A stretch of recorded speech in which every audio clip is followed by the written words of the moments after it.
Yes, we don't know yet. Do you see us on YouTube, Colin?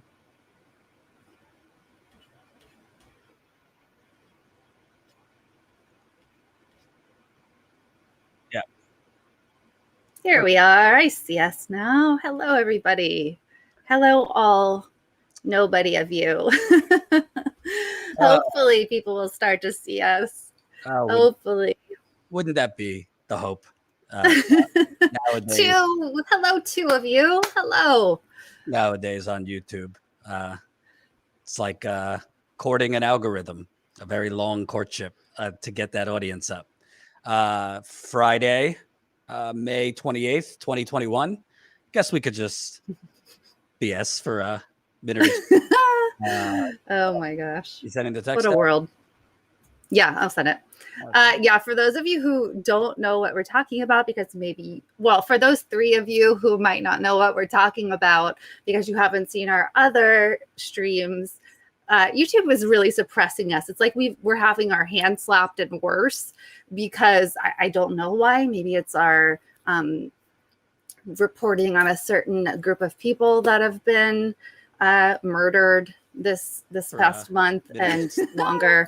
Oh my gosh. Hello there, Alfarius Megan from Germany. We're so glad you found us. Yeah, so I don't know what's going on. We've put up videos and gotten maybe 50 views an hour later for a channel that has almost 119,000 subscribers.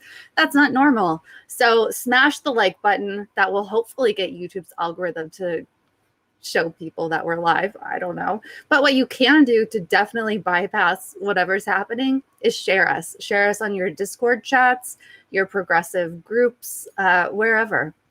Let people know we're live. I'm also about to send out a text notification. This is one of the ways we bypass any shenanigans from these social networks. Text COUP to 370-370 to get on our text notification list. Indeed. And yeah, it's been pretty bad recently. So all we can do is just push through it. I will give it a couple minutes. Wait till the text goes out. Hi, Michael Cooper. Good to see you. Yeah, another German. The Germans are invading. I've been doing YouTube now for like 6 years, and I've never experienced this level. So I don't know. Maybe there's like a lever that human beings are pulling, and I don't know who we have to bribe to get them to stop pulling it. But typically, I'd say when we go live, I don't know, within a couple minutes, we'll already have close to 100 viewers. But as you could see, it's taking a lot of time to build up the audience because most people aren't seeing it. So what are you going to do? What are you going to do? But yeah, we are doing an early edition of the Coup, Dave D, because we have a meeting in a little bit. So we wanted to make sure we get a chance to report to you all today, but we do have an important meeting coming up. Yes. And you never know. We might play around and try different times anyway, because at this point, we don't, we'll try anything to get it moving here on YouTube. So definitely share this live stream, smash the like button, all those things. And yeah, I guess I'll wait till the text. Oh, there's the text. There's the text. we're up to 16, we'll see 17. if the audience goes up. We also have people watching us on Twitch. Welcome to those who have just followed us. Twitch is a lot better about notifications. We just don't have a big footprint there yet. We're pretty new to Twitch. So definitely all 20 of you who are watching on YouTube, open up a new tab and follow us at twitch.tv/statuscoup. We're also live on Twitter and Rockfin. So we are kind of spreading our wings, which was always going to be the case. So we're around. And one thing you can count on is we've just, Colin's been working hard on setting up our presence on Streamlabs, which is a great way that you can support us, but you can also find us there live, and it's simply statuscoup.live. So check that out, bookmark that, statuscoup.live. It doesn't matter what happens here or anywhere, you can find us there. We'll be live, and you'll find our updates. Indeed. All right. Well, It looks like, again, it's going to be tough sledding. So should we start, Jen? Sure, we can start. People will find us, and thankfully I know we have amazing people in the chat who are sharing our stuff now, which really, really helps. Thank you so much, Beauty and the Diabetes, for retweeting.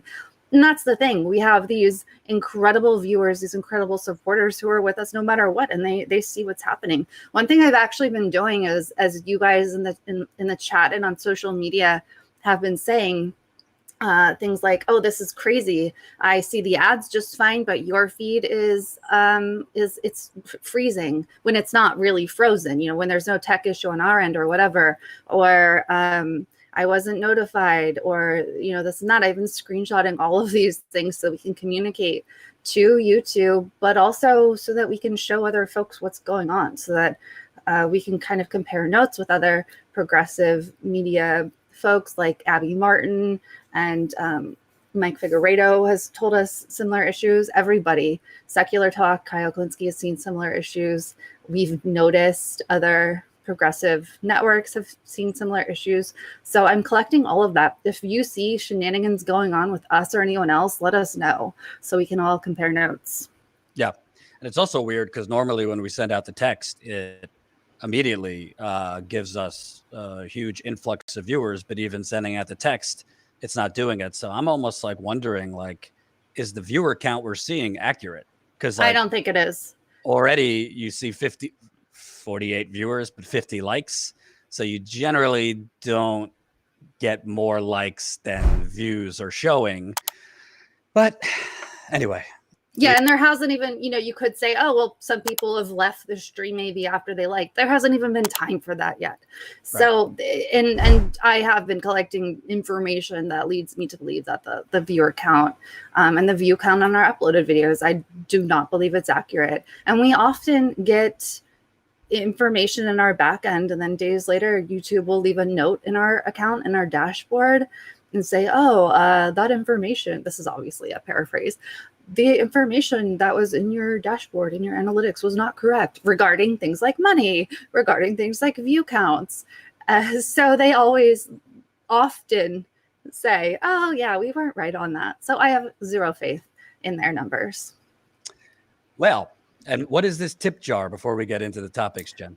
Ooh, a tip jar. One of the things that I'm so excited about with Streamlabs is stuff that everybody else who found out about Streamlabs like 7 years ago or however long it's been around was excited about back then. But it allows us to put overlays and really fun interactive things on the screen. And that is one of the things that the tip jar is. So as you guys know, we love and appreciate super chats. You guys are the reason we're able to stay out in the field reporting. We don't just sit and spew things and give you our opinions from the studio, which is a valuable thing, and we do it. But our main thing is we do in-field and investigative reporting. We give the microphone back to the people.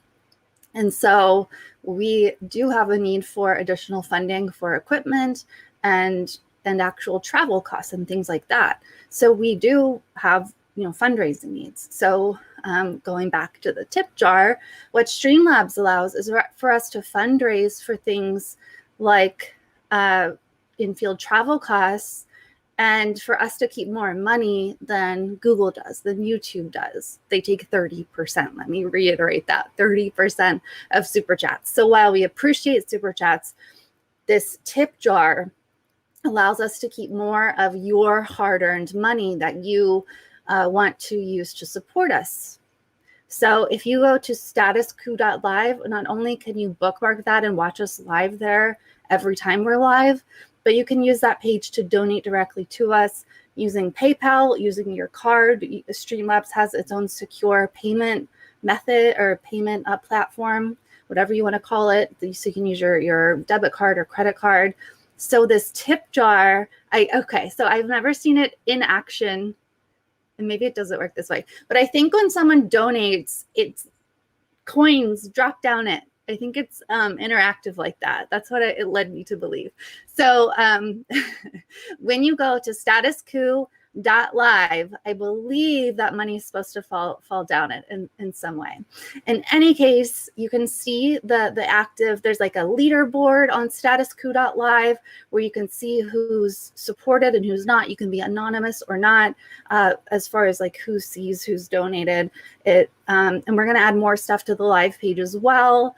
There's going to be a chance to like chat and comment on that live page. There's going to be a whole bunch of stuff, but we do have immediate needs to purchase new in-field equipment. Okay, radical leftist agenda said I saw it before. I must have missed it. But you guys can go check it out. Let's do some scientific testing. Everybody run there right now, statuscoup.live, and let's see if we can make the coins fall on the screen. But Colin's going on Memorial Day. He's going to report in field near the Dallas area. He'll be in McKinney, Texas, and reporting on the very, very important story that no other national media is covering, the Marvin Scott III story.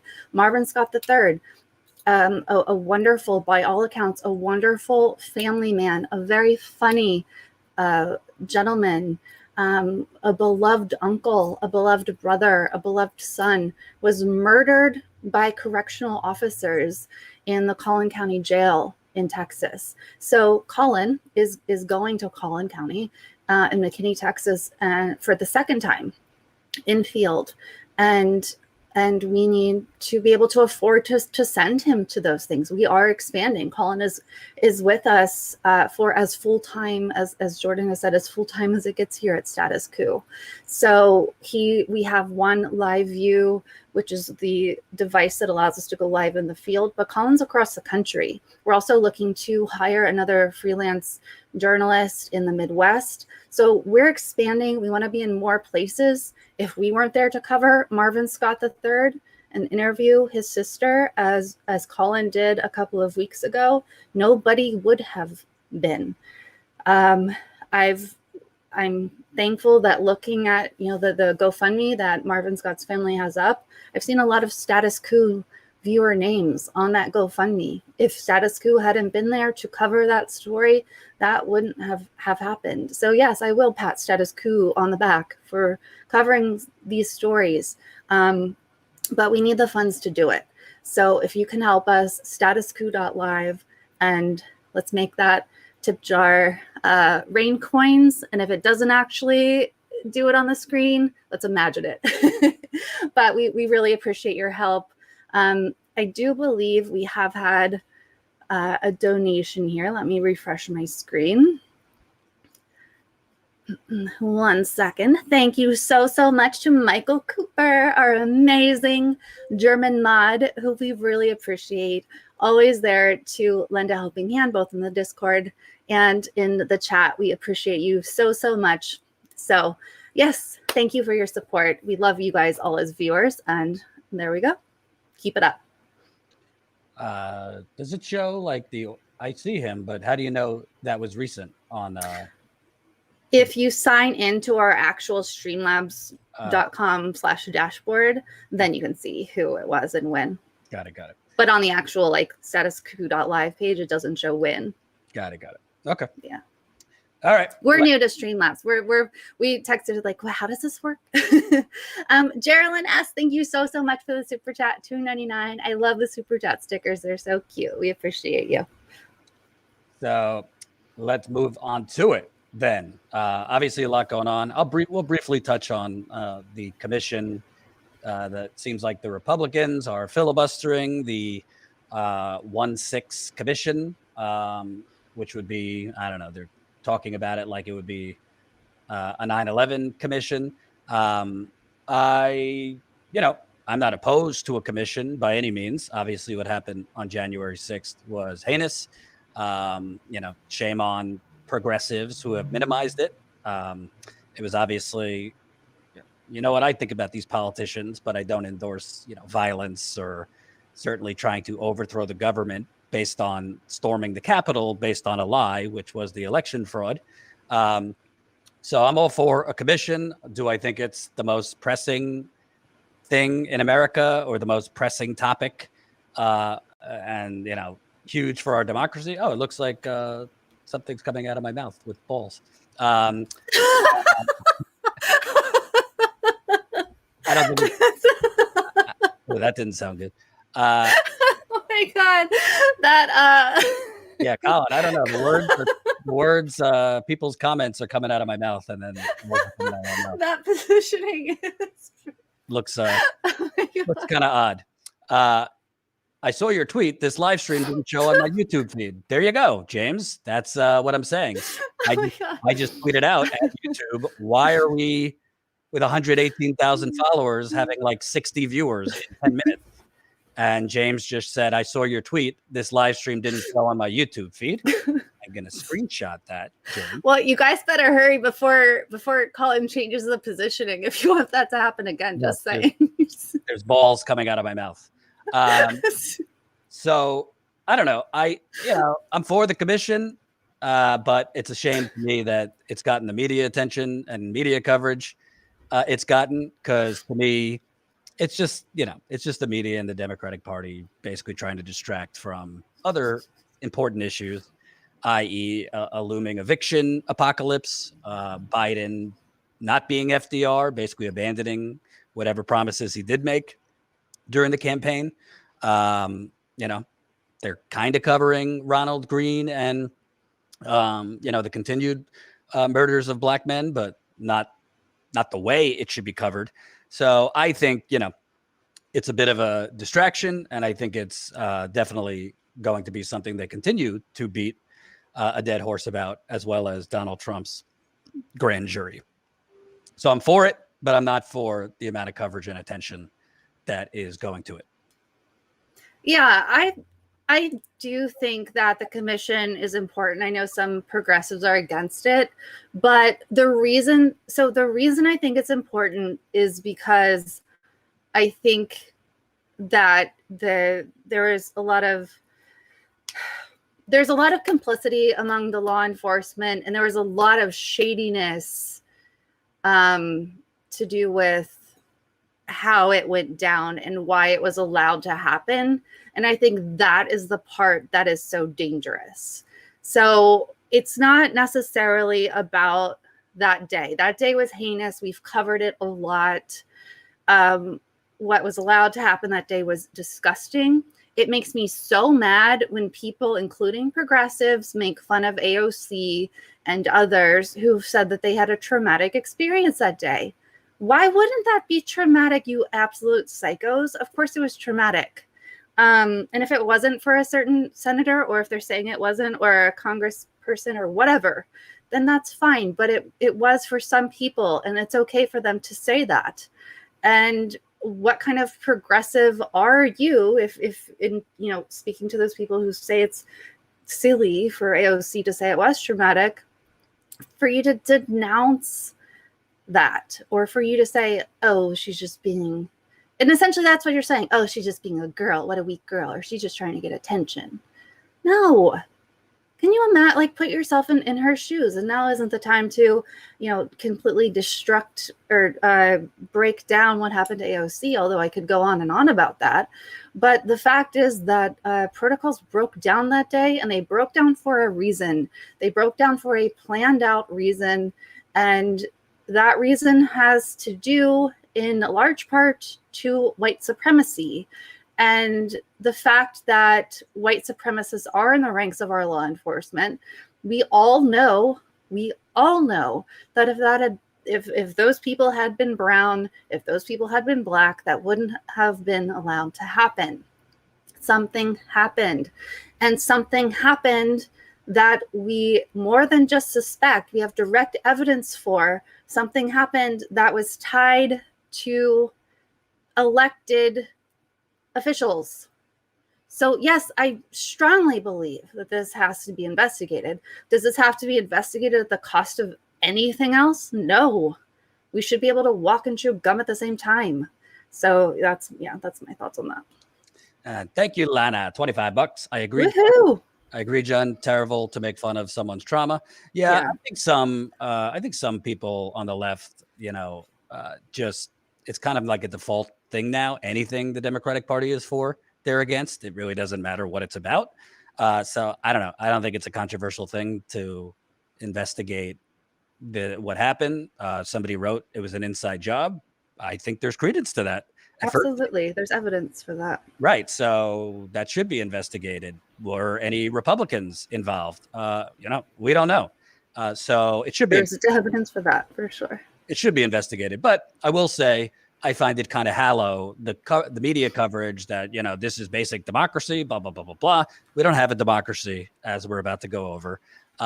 So although this is visually jarring, what happened, and truly was an attack on our government, we don't have a government as much as we have a bought off body for multi-billion-dollar corporate conglomerates. That's the truth. So, yeah, I mean, that's basically it. I think there should be a commission, but it doesn't look like there's going to be. Now they say, well, now it might just be a Democrat-led commission.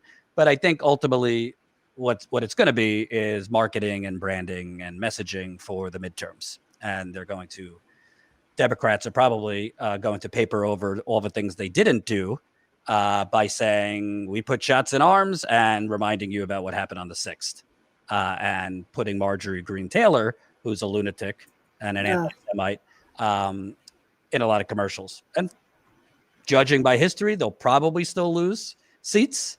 It's very, very close, obviously, in the Senate. The House is close, so it's possible the Republicans will take back both. It's definitely possible if the Democrats don't actually deliver on promises for the increase for Black people that came out in Atlanta, for Black people that came out in Detroit, for Black people that came out in with Milwaukee, Latinos that came out.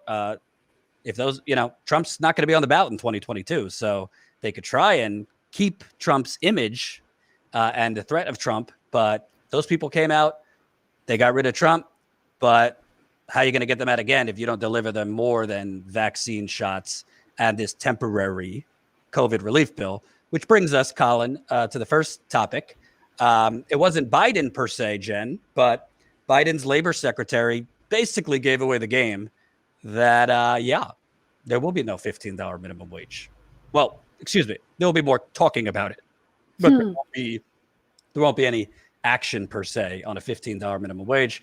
Let's play the clip. This is actually a decent clip for a change. I don't think it's MSNBC. What is it? Peacock Network?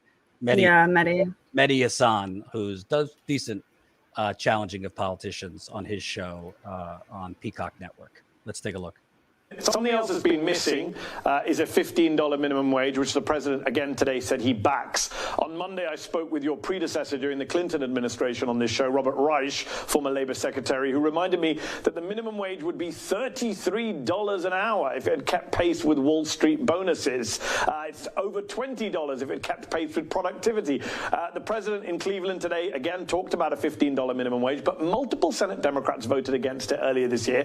Where do things stand right now on raising it? Are you going to do it for sure in 2021? We're going to continue to talk about it. You can't do it if you don't have the votes, and it's also making sure that Democrats and Republicans should talk to their constituencies.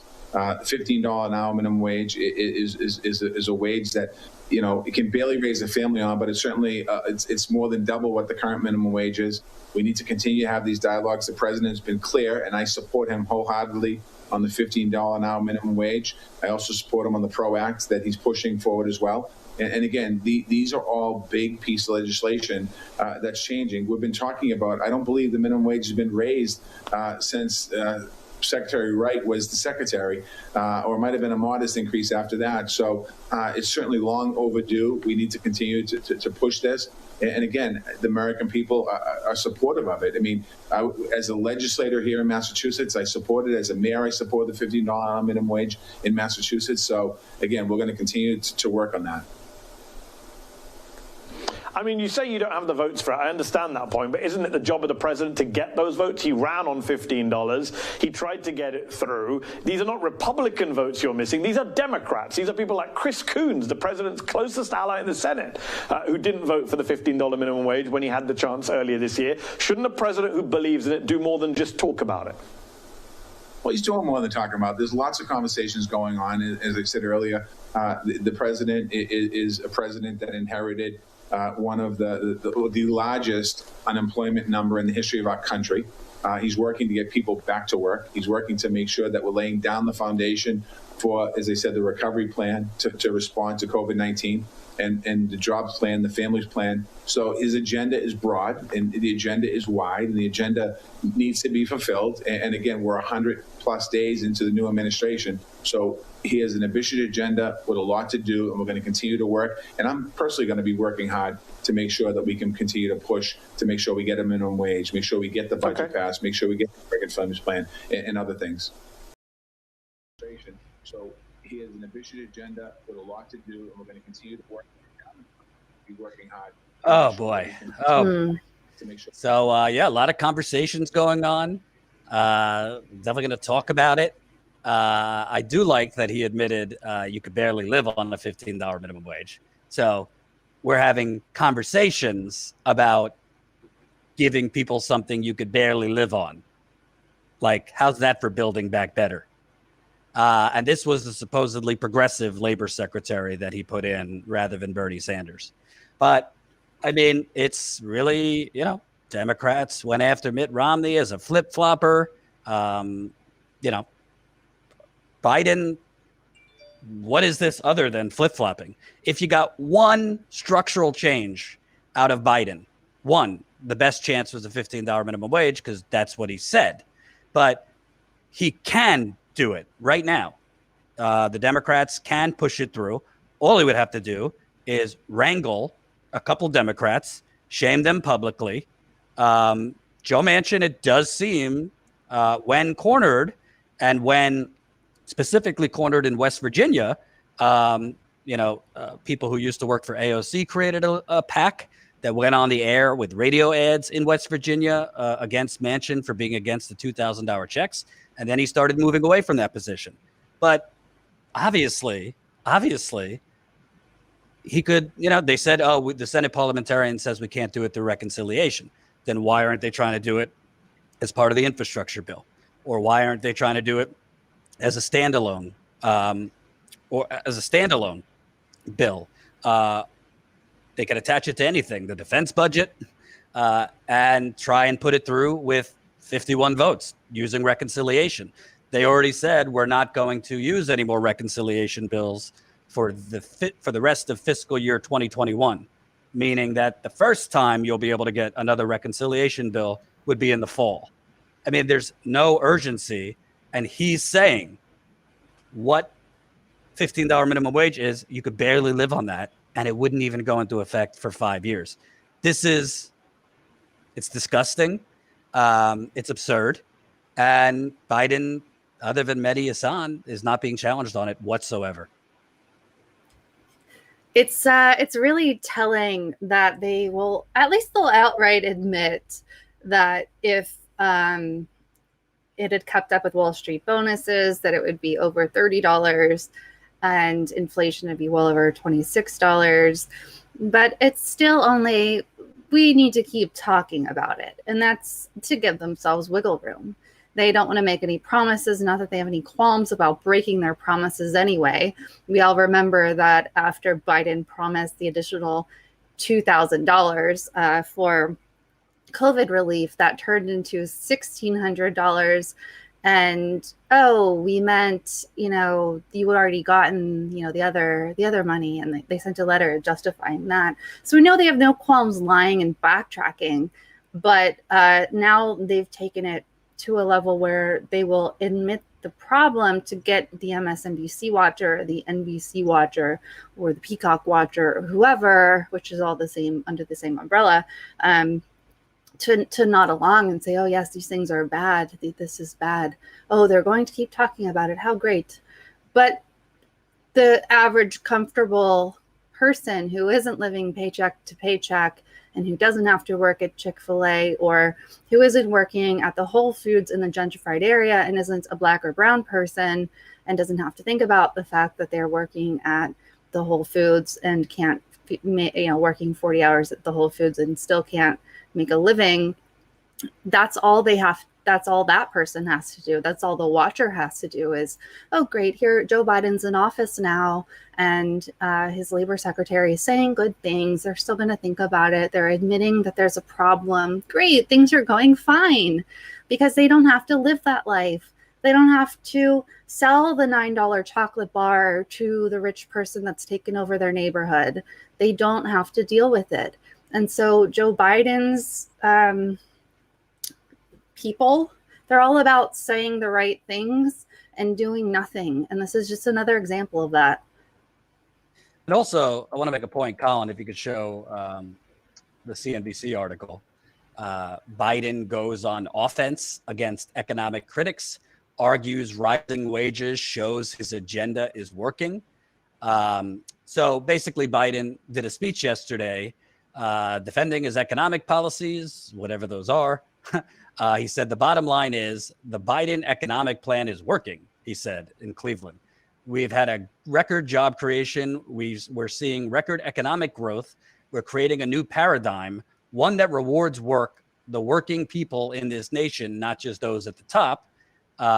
Republicans and business groups claim that the enhanced federal unemployment benefit in Biden's American Rescues Plan are to blame for a labor shortage that has forced corporations like McDonald's and Bank of America to raise their minimum wage. How terrible.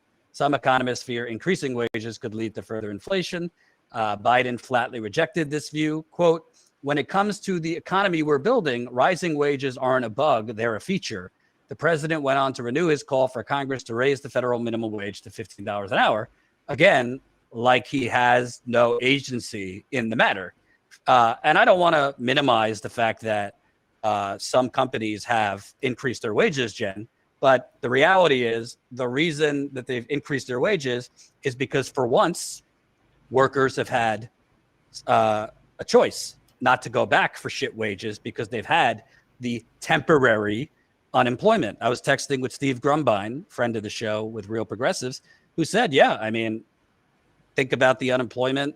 If that were a UBI, for example, UBI might, I mean, he's for a federal jobs guarantee, but the unemployment insurance is essentially like a little mini temporary UBI that's allowing workers, you know, I don't buy into the Republican, oh, workers don't want to work. They'd rather just sit home and take the money. But the truth is they have a little more choice because they have that unemployment insurance to not rush back to a job at $10 an hour or whatever in retail or fast food or whatever. But we're already seeing a lot of those states are ending that $300 a week, which wasn't enough anyway.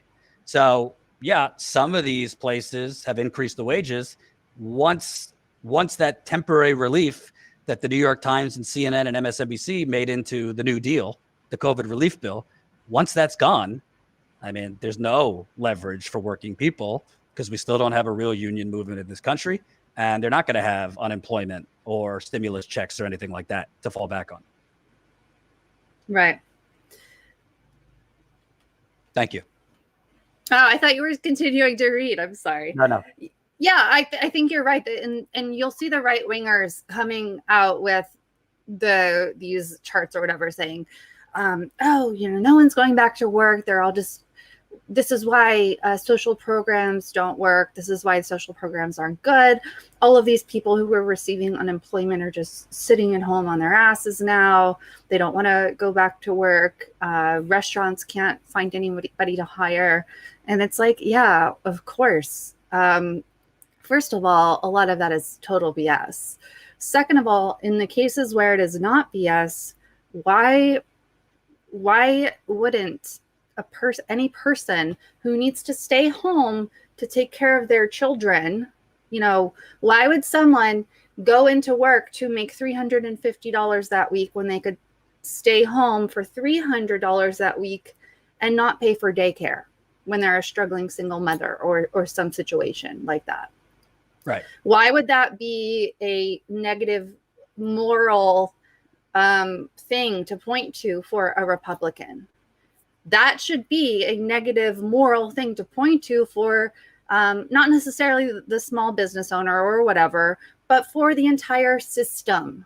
This system is broken. A person should be able at any job, go to work 40 hours, whatever, a full work week, and make a living. in any situation. Nobody should have to work 3 full-time jobs, 2 full-time jobs, and still barely scrape by. Correct. And as a reminder, folks, as you could see, we are being extremely, extremely suppressed. If you can support us, there's the tip jar. Go to statuscoup.live, statuscoup.live. Every dollar, there's like an immediate trigger. So when you donate, the balls come out, apparently out of my mouth. Now I'm worried about his position because now it's on my side. So right. Who knows what'll happen? Statuscoup.live, help us out at any amount. It really helps us stay in the field, pay for travel reporting costs. We have very important stories to cover, including upcoming on Monday in McKinney, Texas, with yet another law enforcement murder of a Black man, Marvin Scott III. Absolutely. So statuscoup.live, we appreciate any amount. So this kind of dovetails into the next topic, Jen, because $15 minimum wage, he's backed away on. And he's also, I mean, we've already talked about this week. No, hold on. Joe the Master Mason says if you don't make $15 an hour, it's your fault. Sorry, not sorry. Are you legitimately insane or a troll? You must be one of those things, or you're missing a few marbles or balls from your brain, because that makes no sense at all. If the minimum wage is literally not $15 an hour, in what possible way, on what possible planet could it be the worker's fault? Like, you're not even worth debating if that's what you think. Continue. Oh, Lana Del Hates the Clock. Thank you so much for another super chat. Hashtag job guarantee would recognize childcare, even your own, as a job. I still encourage you to interview Pavlina Cherneva. Also, Ayanna Presley has the bill ready to be voted on for job guarantee. Lana, can you remind me again about Pavlina, please? Statuscoup.com/contact. Thank you. Absolutely. And yeah, if you don't make $15 an hour, yeah, it's your fault. I think you are watching the wrong channel if that's what you're but another thing that really, it's just, we've been talking about this, is where is the progressive opposition to this? It's almost like, okay, well, we didn't have a choice. We had to vote for the COVID relief bill.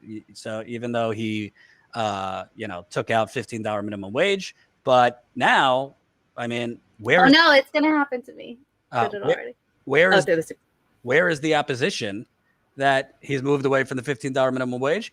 And he also, as progressives just signed onto a letter, you could show this, Colin, broad coalition of Democrats press Biden to expand Medicare.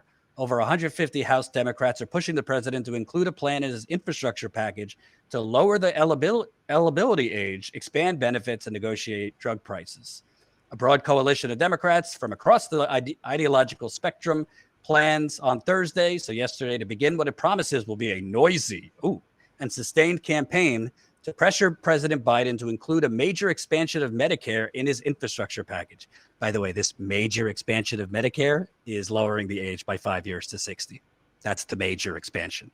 More than 150 House Democrats, including Representative Pramila Jayapal, the leader of the progressive wing in the House, and Representative Jared Golden of Maine, one of the chamber's most centrist Democrats, have teamed up on the effort, which is all but certain to draw Republican opposition, but contains proposals that are popular with a wide segment of voters. Disappointed that Biden has yet to act on a campaign promise to expand Medicare benefits, members of the group, who together represent nearly 70% of House Democrats, have signed on to a letter that kicks off their pressure campaign. Organizers say it will include opinion pieces and press events. Congressman Connor Lamb of Pennsylvania and Joe Negussi of Colorado are also leading the push. Quote, "It's really unusual to get this level of intensity on a healthcare proposal," Ms. Jayapal said in an interview. At the heart of the plan is a call to lower the eligibility age for Medicare to 60 from 65, adding about 23 million Americans to the federal health program for seniors at a cost of $200 billion over 10 years. The lawmakers are also pushing to expand Medicare benefits to cover dental, vision, and hearing, which would cost about $350 billion over 10 years. So, this is corporate media framing, of course, that this is a big campaign. They wrote a letter. They're going to do interviews and press releases, and it's sweeping if it goes down to 60. I have a better idea, Jen. I have a better idea. Why doesn't Pramila Jayapal and a couple others that they call the squad, and Bernie, why don't they say, yeah, for your infrastructure bill, we're not even talking about it until dropping Medicare to 55 is attached. I don't know. Is that radical? Is that crazy? Because there's different ways of pressuring. One is writing letters that they're not going to read. Another is doing television interviews that they probably won't watch. They, meaning the Biden administration. Another is threatening them that they're not going to get what they want if they don't give you something of what you want, which they didn't do with the COVID relief bill, citing the urgency to pass it. But I don't know. Be nice to have new infrastructure. I think it's badly needed, but I think actual structural change in our healthcare system. Remember, healthcare was the #1 issue in all the polls in the Democratic primary. I think that's more important. I don't know why they are shooting themselves in the foot by starting with age 60. Hillary Clinton said age 55. So everybody loves Hillary, right? Why not go to age 55? It just seems, I mean, if this is quote unquote the progressive strategy, good old fashioned, arm twisting through letters and press releases and interviews, we are going to be going in circles for the next 3 years. This is nothing. Nothing's happening. This is ridiculous. The proposal's ridiculous. The strategy's ridiculous. This is just, lowering it by 5 years. Okay, sure. But this is their bold proposal, their bold idea. And I don't want to poo-poo Jayapal too much, because she does have, she is one of the ones who's at least trying when it comes to Medicare for all. But yeah, it's not enough. I was one of the ones who did support, force the vote, for example, kind of that going hardcore, going for it, really doing something about this, not writing letters, not sending out press releases, not just having the appearance of doing something. It's not enough to just have the appearance of doing something. And beyond that, I don't like this whole thing that is now what they all do, which is like packaging together these things all within one huge, what do they call them, the omnibuses, like the infrastructure bill. Like, why this doesn't allow us to focus on anything. It doesn't allow things to really get done in any way that makes sense. This allows it to make a headline for a day and for it to go away. It doesn't allow it to really truly get heard. And I think this is of course all on purpose. Do I think that Pramila Jayapal doesn't actually want to lower the age? No, I think she does. Do I think the squad wants Medicare for all eventually? Yeah, I think they do. But we have to think back to when AOC gave that absurd interview. I can't remember which outlet it was to, but it was a few months ago, where she said that by the time that she eventually has children and they're in college or something like that, that she hopes that they have Medicare for all. It's like, what? What did you get elected for? What are you talking about? No, this is what you're supposed to be fighting for, this right now. Now, not in 20 years. What are you doing? So this is just, it's disturbing. And it is all about appearances. We don't need appearances. We don't need PR. We need true action. We need you to be doing, going back to AOC, we need more of you sitting with the Sunrise Movement, protesting outside of Nancy Pelosi's door. And we need that fire. We need that action. This is just so disturbing. Why aren't you shooting for the stars? 5 years? Okay. Try harder, do more, do something. By the way, did we get a tip? Because I don't really know how to look. You said the dashboard, but I don't know how to look. I saw the balls go up. That was for Lana's super chat. Oh, okay. Got it. Yeah. All right. So as a reminder, you could leave us a tip at statuscoup.live. I'm not beyond begging, Jen. It's tough sledding. Let's beg. It's tough sledding, as you can see on YouTube right now. We're trying to work around it, but we need your support. So any amount, statuscoup.live, right there on the screen, and you could donate right there.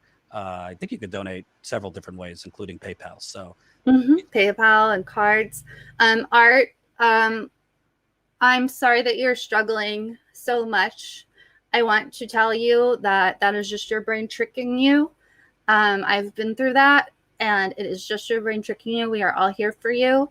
And I also know what it's like to be a long hauler. Email me at JennElizabeth@statuscoup.com. And I'm so sorry that you're struggling. Oh, I thought you were talking to me because I'm struggling myself. Well, Jordan's also struggling. But yeah, Art, yeah, email me, okay? Lana Del hates the clock again. What was those? Yeah, you can leave super chats. We, whatever you want. Super chats, we get a little bit more at statuscoup.live in terms of them taking less if you leave a tip at statuscoup.live. But Lana Dale hates the clock. Pelosi is the problem regarding Medicare for all. She has sent the bill to no less than 7 committees. We need to put pressure on to #vacate the chair. Yes and no. I would say the person saying even if it passed the House and Senate, I would veto it is the ultimate problem. Pelosi, I think, is on her last legs politically. Of course, she's an impediment. Many in California will tell you she was instrumental in killing it single payer for California in their own state. But if the president is, basically saying, I don't damn the popular will, damned if it even passed Senate and the House, I wouldn't sign it. That's the ultimate problem. And it goes back to what we've been talking about. Like, it doesn't really seem like we have a progressive opposition, more so progressive messaging. There's a difference between progressive messaging and actual fierce opposition. We don't really seem to have that fierce opposition. Another example, Colin, if you could put up Jayapal's tweet that I sent you. Pramila Jayapal tweeted, we could end the filibuster, make the rich pay their fair share, guarantee healthcare as a human right in this country, and so much more if we organize like hell for it. So that sounds good. And organize is a great buzzword. But I don't know, Jen, do you recall people organizing to elect AOC, to elect Rashida Tlaib, Cori Bush recently, Jamal Bowman, all these people?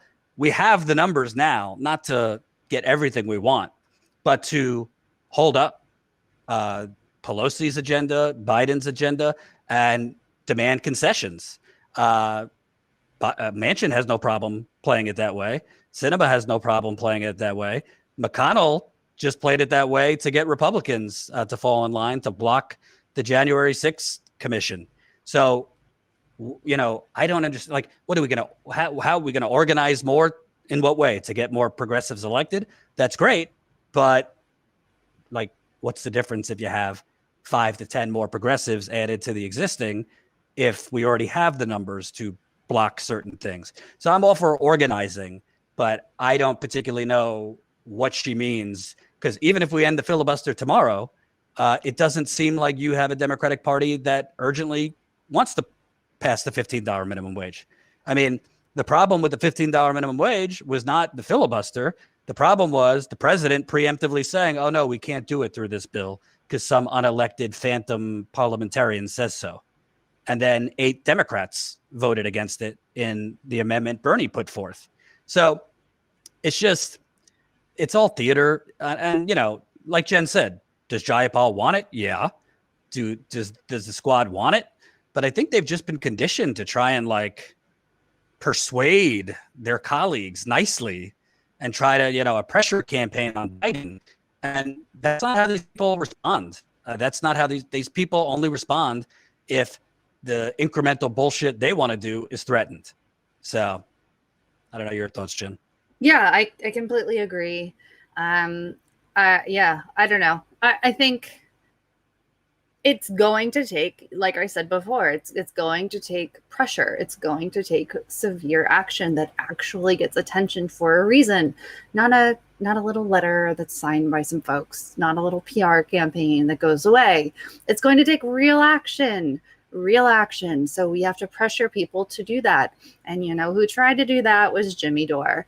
You know who did that in a way I wouldn't necessarily have done it? Well, no, who did it in a way I wouldn't have done it was Jimmy Dore. Jimmy has a different style. And that has really divided the left. I'm not saying Jimmy divided the left. I'm saying people lost their minds for a while and still have. There's so much division on the left, especially online. If people don't come together and put aside their petty BS, it's not going to happen. People need to realize it's okay for there to be nuance. It's okay to disagree. It's okay for folks to agree with force the vote or not agree with force the vote. It's okay. There are different approaches to these things. But in the end, it's going to take true action. It's going to take true badassery. Think of anything dramatically important that has ever happened in history that happened with a PR camp, like that happened with like a letter. No, it happened with badassery. It happened with risk taking. Always, always, always. So it doesn't happen with being nice and polite and like waiting, squad. So get back to your roots, squad. Get back to what got you elected. I'm waiting. We're all waiting. Medicare for all can't wait. It can't wait 20 years AOC until your child is 20. You don't have a child. So that's, God knows when. I have children. What about them? What about I thankfully have great health insurance, but I'm not thinking about just me. What about the family struggling down the street? What about the folks who don't have health insurance? What about the children who don't have health insurance? It's not, we all have to get out of our own heads. It's not about us. It's that old meme that goes around mostly about Republicans, but it certainly applies to a lot of progressives, a lot of Democrats. What do I have to say to get you to care about other people? That applies to progressives too. So it's just, it's maddening. Action, it has to be action. It has to be risk taking. It has to be putting your neck on the line, because what else are you there for? So I see some, go ahead. I was just going to say, I see some questions about the tip jar. I do know Michael how to look at the tip jar chats now. So Michael Cooper says support independent media, and the other ones have been super chats. So give some tips, and I now know how to read those on screen. Statuscoup.live, and the coins are going all over the place. Who knows where they'll come out of next? Let's give it a try. Statuscoup.live. And by the way, Robert Copeland said, Jordan, I think you're wrong, as we don't have the numbers to pass Medicare for all, and we need to get more progressive people in Congress. I'm not even talking about Medicare for all right now. Right now, you have the numbers to block bills out of the House, out of the Senate, and ultimately shut down Biden's agenda. That's just the reality. If Bernie votes no on certain things, he has the ability to block things going through the Senate. Same thing with considering Republicans are all voting no on most things. And in the House, the Democrats only have a 5-seat majority, and you have a lot more than 5 progressives in the House that can vote as a bloc. So what I'm saying is, instead of sending a letter to Biden to lower the Medicare age and doing press release and interviews, right now come out as a bloc saying, we're not going to even entertain your infrastructure bill without lowering the Medicare age to 55. And guess what? That puts pressure on him. Maybe ultimately you get it lowered to, I don't know, some neoliberal 59, right? It's not what we want, but it's better than 60. And if Biden wants to get anything more through, what choice would he have if he knows he doesn't have the votes? The most important power you have is your vote, more than your press release, even your tweets. The most important power, particularly in a closely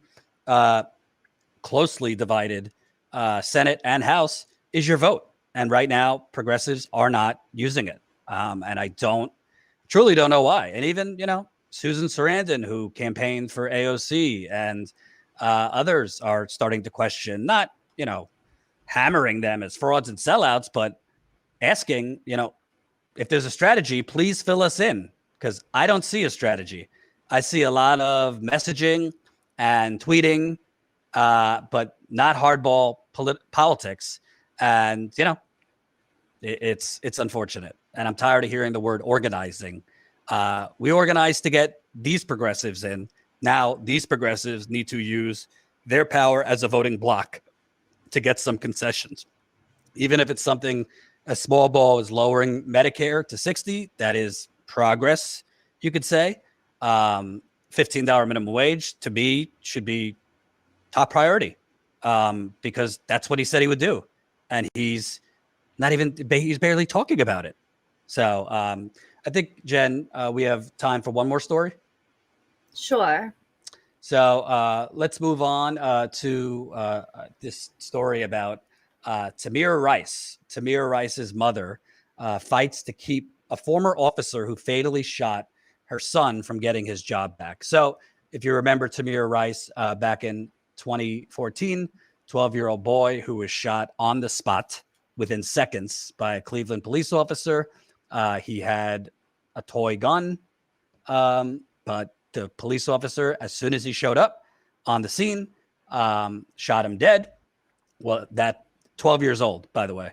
Well, that police officer is now trying to get a job in another department. So the mother of Tamir Rice is asking the Ohio Supreme Court to block the former officer's attempt to get his job back. Rice was shot and killed in November 2014 outside the Cudell Recreation Center by then police officer Timothy Lohman, after police received a call about someone pointing a gun at people.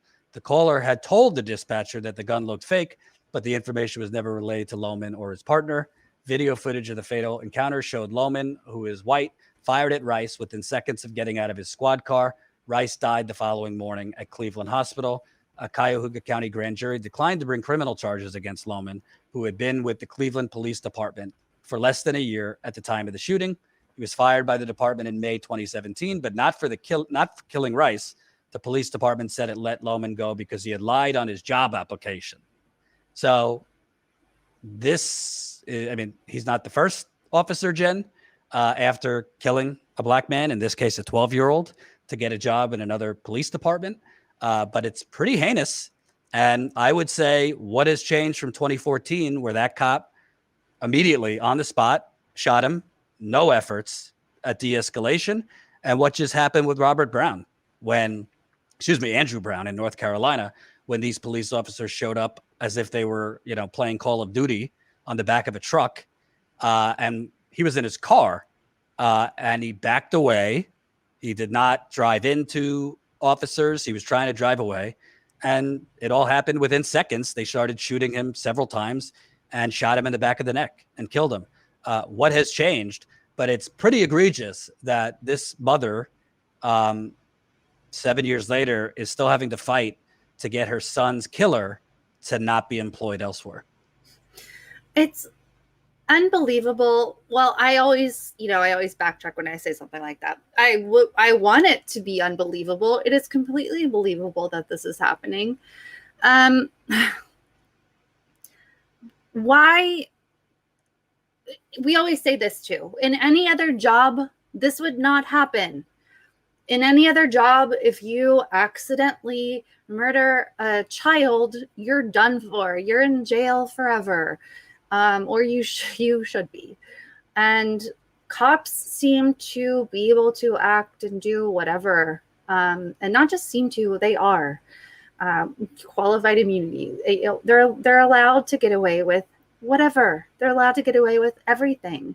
And I truly believe that the only reason that Derek Chauvin was convicted on all 3 counts, none of the counts didn't go far enough, but the only reason he was convicted was for political reasons, so that Nancy Pelosi could stand up there and condescendingly pat George Floyd's daughter's head and go, and then the Democrats could go about their lives and just, as you titled the live stream yesterday or 2 days ago, use George Floyd's family as props, and then the Democrats could go about their business having done nothing. Because we have these cases. Tamir Rice's mother now having to make a case she should never have to make, that the officer that murdered her child, a child, I know often young Black children, especially boys, are not looked at as children, but they're children.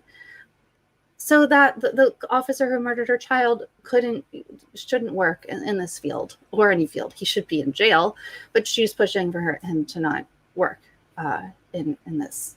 So what is to be done? Again, this is about actually taking action, not just using words, not just putting out PR pieces, not just standing on a stage and using Black people as props. The Democrats aren't doing enough. They're supposed to be the party of the people. They're supposed to be the party of Black Lives Matter. What the Democrats are doing is the same thing as like a SunTrust bank or whatever, putting Black Lives Matter in their window. That's all they're doing. And so, yes, we aren't really talking about the Democrats in this specific article, but that's what it comes down to. That is part of the reason why articles like this have to be written, is because the Democrats are doing nothing. We already know that the Republicans are going to do nothing. We already know that the Republicans don't care about this. We already know that the Republicans are Blue Lives Matter fans. The Democrats are supposed to be the ones who are making sure that Tamir Rice's murderer is not in this job, is not on the streets, but he is. And here we are. And here's this mother having this pain over and over and over again, and having to fight this fight over and over and over again. And you know what? At all of these Black Lives Matter events that we show up at, that Status Coup covers, you know what happens? These mothers, these families, they come together for each other. George Floyd's family will come together for Andrew Brown's family, or Daunte Wright's family. Eric Garner's family will come together for another family, and they end up having to kind of go from state to state, showing solidarity with one another. And then there are families that are lesser known. For whatever reason, their stories didn't take off in the media.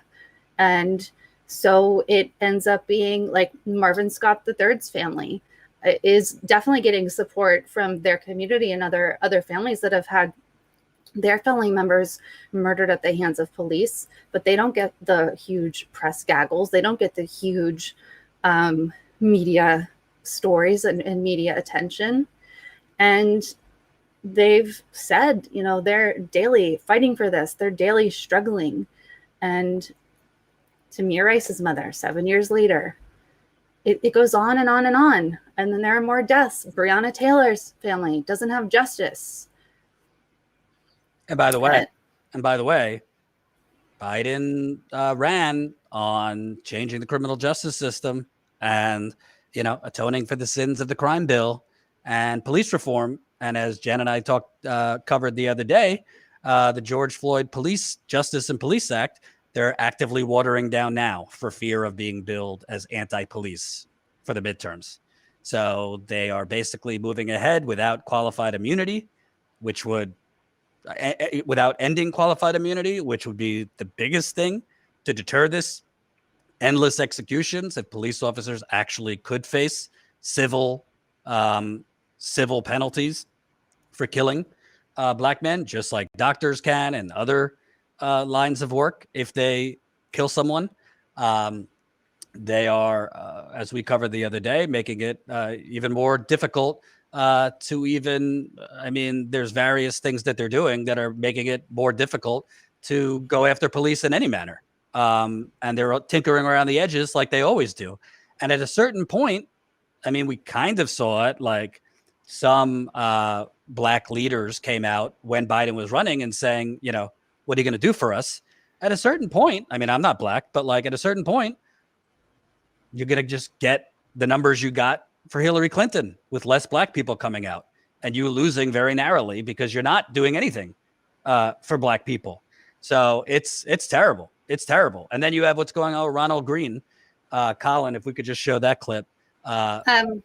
Jordan, before we just got an incredible Status Coup.live support from our good friend London Bat.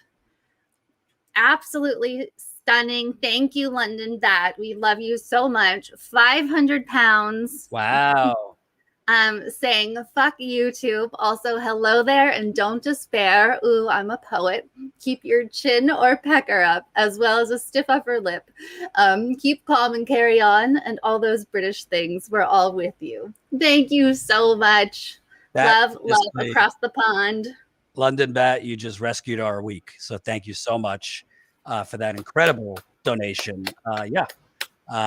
Trying not to be doom and gloom, but as you see, we're being throttled. So any financial help, that large amount is obviously super helpful. Any amount, really. But we really appreciate you, London Bat, our BFF across the pond. Thank you. And everybody else, any amount, statuscoup.live, statuscoup.live. Chip in. We're trying to, grow our resources so we could get back in the field. Full disclosure, as I said the other day, I'm kind of struggling right now, working through depression, which isn't easy. No point in hiding it. So at the moment, I'm trying to, not force myself to go take a trip somewhere because this is the first time I've dealt with depression in many years. But it's for those of you that dealt with it, it's not fun and not particularly easy to go travel and be focused in the field. But Colin's going out there. Jenn might possibly go back in the field soon. John, freelance cameraman, there's always a chance of us sending places. And I'm hoping, soon I'll be feeling more like myself to get back out there.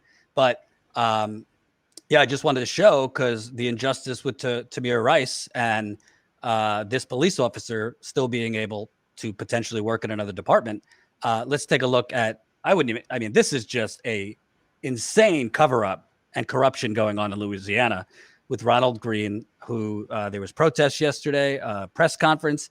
Let's show Ronald Greene's lawyer, Lee Merritt, speaking. Ronald Greene was killed May 10th of 2019. It has been 747 days since Ronald Greene's murder. And the question that we have as representatives of Ronald Greene's family is murder illegal in the state of Louisiana? If evidence of someone being beat, tased, tortured while handcuffed, to be mocked, where officers gather around and not only beat and abuse but conspire to cover it up, when that comes out in the open, what are the consequences in a state like Louisiana? And so we spoke with prosecutors this morning for Union Parish, who were the original prosecuting authority. Today, the Union Parish prosecutor has the authority to present this case to a grand jury on criminal state charges and seek indictments for the officers. To date, 747 days later, he has not done that.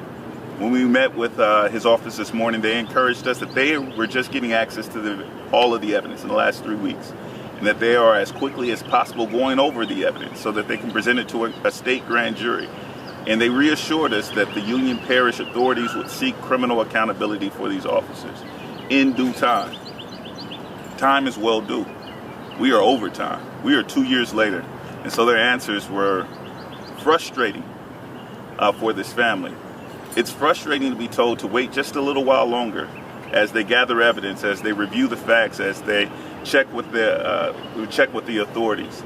In the state of Louisiana, like most states in the United States, if there exists probable cause that a crime existed, the prosecuting authorities, the sheriffs, the state police have not only the authority but the responsibility to take immediate and direct actions to ensure that criminals are brought to justice. Corey York, Dakota DeMoss, James Clary are criminals. They are on tape committing criminal acts. We know that the conspiracy extends beyond those 3 men, but those 3 men, at the very least, we are demanding their immediate arrest. We are not here for sympathy. We are not here for publicity. We are not here for conciliatory messages. We want action today.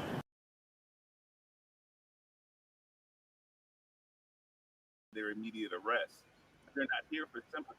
We're not here for So, publicity. like, what do you have to do in America to be arrested on the spot if you're a police officer? Literally lynch the person? I mean, I hate to be graphic, but what you saw with Ronald Green was a de facto lynching. And I mean, the media, Jen, as you know, through our troubles with corporate outlets, they're very hesitant to call anything a cover-up. But they're even kind of calling this a cover-up.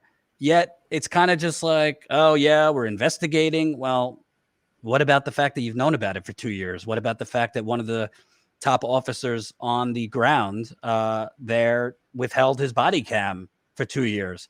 The fact that the Democratic governor knew about this and now suddenly is for an investigation.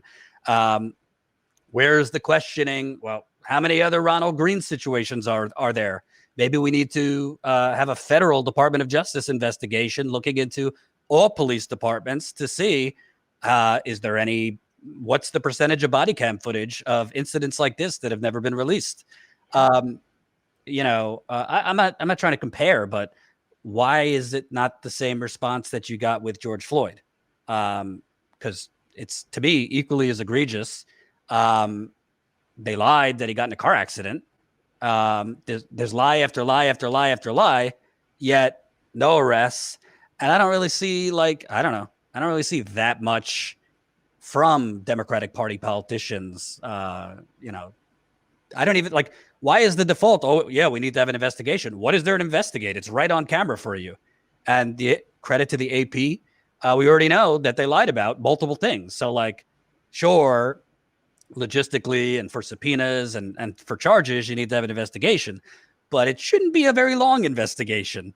And it just shows you, I mean, a lot of promises and woke words to Black Americans on the campaign trail by Democrats and Biden. Let's not let Republicans off the hook either, but nothing's changing. Nothing's changing. Whether it's an officer that killed a 12-year-old is possibly Tamir Rice, possibly going to get another job. And with these officers, nobody has been arrested yet. Yeah, I've said before, I think it's actually stunning and good that the AP sought this out and pushed for this cam, and that we know that this was covered up and that they stayed on it. But I think that is to say that it is unusual that this happened. And how many times has this happened that we don't know about? How many Ronald Greens are there that we will never know about? I think that the number is probably unfathomable. I hope it becomes less often or less frequent that it happens now that we have more people with cell phones, that people know to look for this. Perhaps families now know to push for this. The onus shouldn't be on families to push for this. It should just be a matter of course that that every single time that this happens, that a person dies in custody, that this footage is readily made available and public, perhaps. Obviously, there would be certain cases where things needed to be redacted or whatever to protect privacy and not in the BS way that they do. But it should just be public knowledge. When there is a death, when there is a murder, people need to be held to account. People need to know what happened, especially the family members.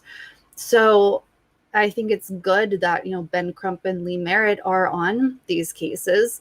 But I think about folks like them, lawyers like them who have to zigzag across the country because this happens so frequently. Black men, Black women are murdered so frequently that they have their hands full. They're all over the place sorting these cases out and fighting for these families.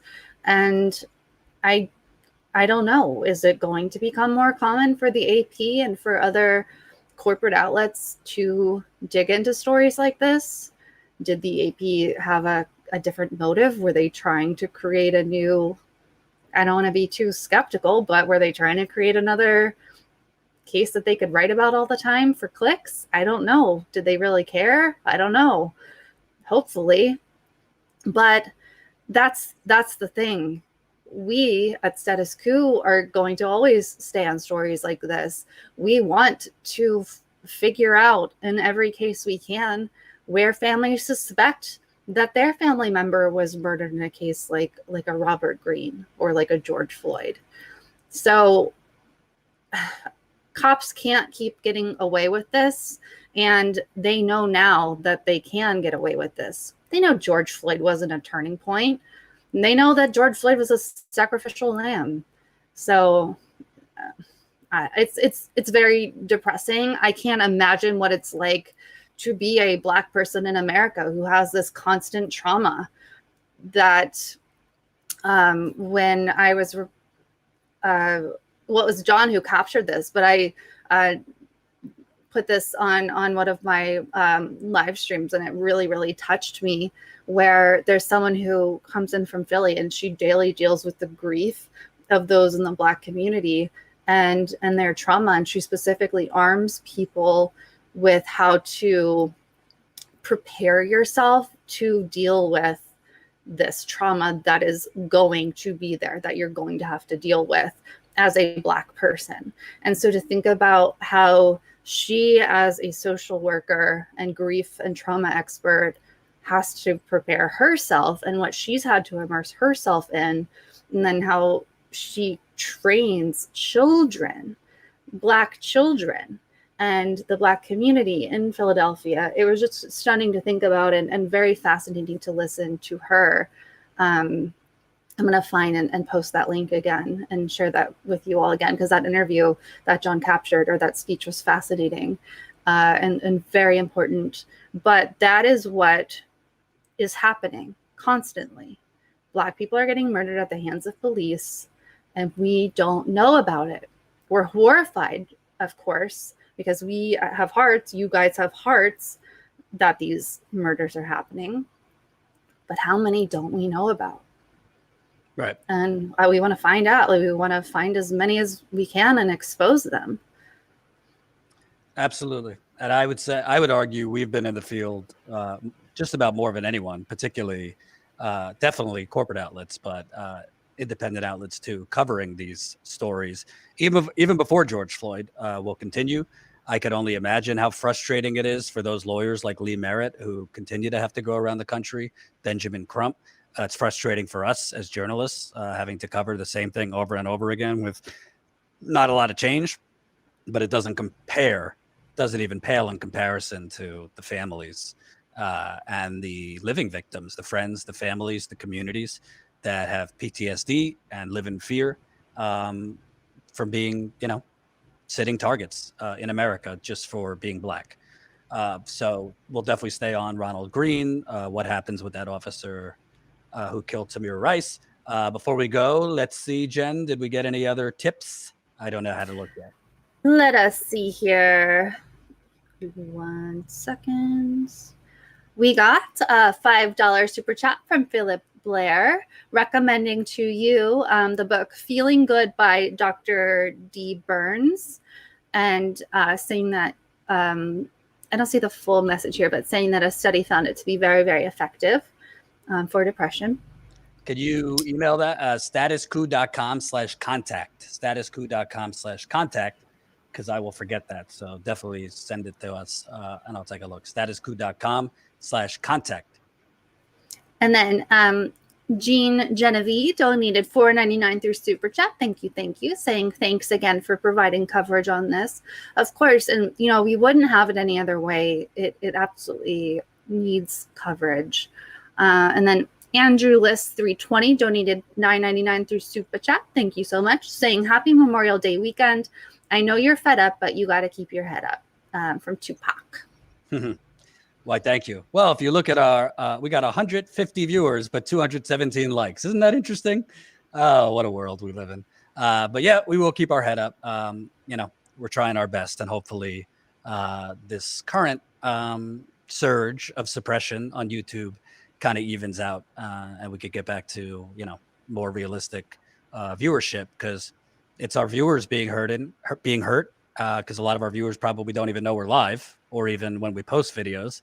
And it's the stories, the communities that we cover that are hurt by having their already not very covered stories covered, get to even less people. So hopefully it turns out.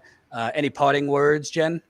Well, I just want to remind people, because of what YouTube is doing to us, and who knows what any of these channels are going to do to us. It's so important for us to be able to contact you directly, vice versa. But please go to statuscoup.pub/email and pop your email on our email list so we can always contact you. That's how some people found that we were live today. Henry mentioned that. I sent out an email. So go to statuscoup.pub/email, statuscoup.pub/email, and just pop your email in. Also, text COUP to 370-370. Text COUP to 370-370 so we can notify you via text when we're live. You can also go to our statuscoup.live page at any time and support our in-field reporting and our travel costs. We do hope to do an evictions tour. The evictions moratorium is coming up at the end of June, and we find it so important to get on the ground, giving the microphone back to the people. And there's going to be a real crisis. There already is a real crisis in this country, but think about all the people who are about to be evicted and the powers that be who don't care, and all the millionaires who are rolling around in their dollar bills, and who only got richer during the pandemic. Imagine that, getting richer during a pandemic. Yeah. So that's what we have in the works, including Colin going out to cover Marvin Scott III. So text COUP to 370-370, get on our email list, statuscoup.pub/email, and support us, statuscoup.live. And we love all of you. You're incredible. You guys are the real deal. Yep.